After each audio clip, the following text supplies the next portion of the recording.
কিন্তু আমাদের পারপোজটা কি? আমাদের পারপোজটা কি লাইফের? What is the purpose of life? একটা মিনিং তো থাকতে হবে লাইফের, না? সেই পারপোজটা আমি খুঁজতে শুরু করলাম।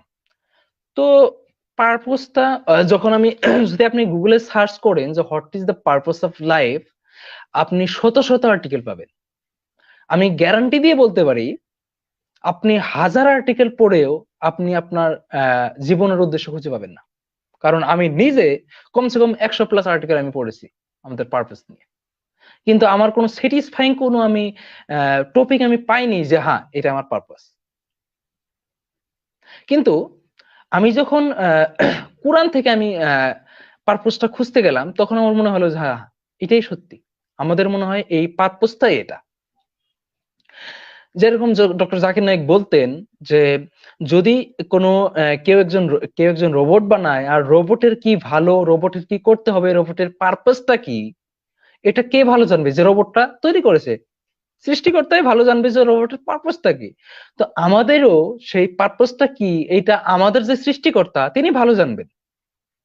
তো আমি মনে করলাম হ্যাঁ, দেখি কোরআনে কি বলা হয়েছে, এটাই দেখি যে আমাদের সৃষ্টিকর্তা কি পারপাসটা আমাদের দিয়েছেন আর কি।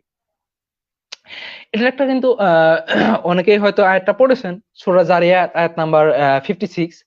ওখানে খুব স্পষ্টভাবে বলেছে, আমি জিন এবং মানুষকে এই কারণে সৃষ্টি করেছি যাতে তারা আমার ইবাদত করে। সুন্দর একটা পারপাস। কিন্তু আপনি যে কোনো ধর্মে যান, কোনো ধর্মেই এত স্পষ্টভাবে পারপাস আপনি পাবেন না। আমি বললাম আমি পারপাস নিয়ে অনেক লেখা আর্টিকেল পড়েছি, অনেক কিছুই পড়েছি। কিন্তু এত সুন্দর একটা একদম স্পষ্ট, তার মানে আপনি যখনই পারপাস লিখে সার্চ করবেন, পারপাসের আর্টিকেল পড়বেন, আপনাকে একটা আর্টিকেল শেষ করতে কমসে কম 5 থেকে 10 মিনিট সময় লাগবে। এই লম্বা লম্বা পুরা লিখতেই থাকে। কিন্তু আপনি যেরকম আপনি পুরা 1 ঘন্টা পড়েও আপনাকে যদি জিজ্ঞাসা করা হয় যে আপনি যে 1 ঘন্টা পড়লেন, তো আপনার কি মনে হলো, পারপাসটা কি? সে কিচ্ছু বলতে পারবেন না। যেরকম কিছু কিছু ওয়াজ থাকে আপনি সারা রাত শুনেন, সকালে যদি আপনাকে প্রশ্ন করা হয় যে আপনি ওয়াজে কি শুনলেন, সে কোনো উত্তর দিতে পারে না। কারণ সে ওরকম কিছু বলেই নেই ওয়াজে। শুধু সুর দিয়ে সারা রাত পার করে দিয়েছে, আর সেও তালেই সারা রাত পার করে দিয়েছে। এরকম পারপোজ গুলো এরকম আরকি। আপনাকে ২ ঘন্টা, ৩ ঘন্টা, ৪ ঘন্টা পড়ার পরও আপনার মনে হবে যে না, এটা কি পড়লাম? কোনো কিছুই তো নাই। কিন্তু কোরআনে কিন্তু খুব স্পষ্ট ভাবে এটা বলা হয়েছে, একদম স্পষ্ট, কোনো হ্যাং জ্যাং নেই, কোনো তার কিচ্ছু নেই, যে আমি জিন এবং মানুষকে সৃষ্টি করেছি যাতে তারা আমার ইবাদত করে। তো আমাদের পারপোজটাই হচ্ছে আমাদের ইবাদত করা।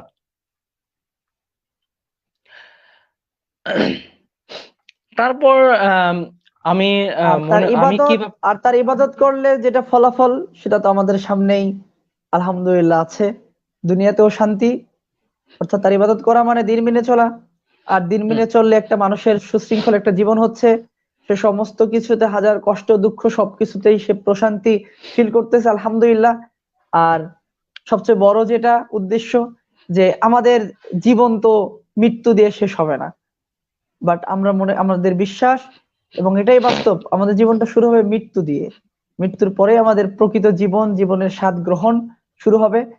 তো আমরা যখন তার ইবাদত করবো, মা খলাকতুল জিন্না ওয়াল ইনসা ইল্লা লিয়াবুদুন, মানুষ এবং জিনকে আমি সৃষ্টি করেছি একমাত্র আমার ইবাদত করার জন্য, তখন আমরা এই পারপাস জীবনের, এটা ফলো করে যদি আমরা চলি, তাহলে আমাদের পরকালে সেই শান্তিময় জীবন ইনশাআল্লাহ আমরা উপভোগ করতে পারবো। হ্যাঁ ভাই, যা বলতেছে।